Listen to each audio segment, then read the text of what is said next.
Mula digital connectivity hanggang sa ating infrastruktura, patuloy nating binubuo ang mga tulay ng pag-asa. Ito ang mga proyektong nag-uugnay sa atin.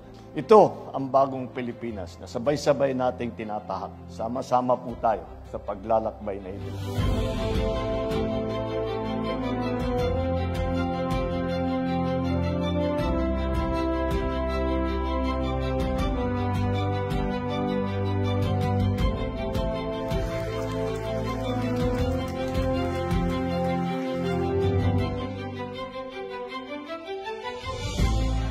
Kinukonekta natin ang buong Pilipinas para naman lahat ng Pilipino, kahit nga yung mga nasa malalayo, yung mga nasa isla na hindi madaling puntahan, ay magkakaroon pa rin ng internet upang makatulong sa kanilang trabaho, upang tumulong sa kanilang pamumuhay.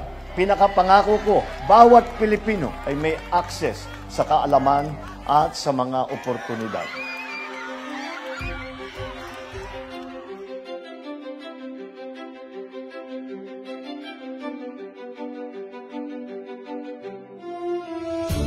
It is a show of concern, compassion, at ang ating commitment ng Pangulo na gawing mas mabuti ang buhay ng ating mamamayan saan man sulok ng ating bansa.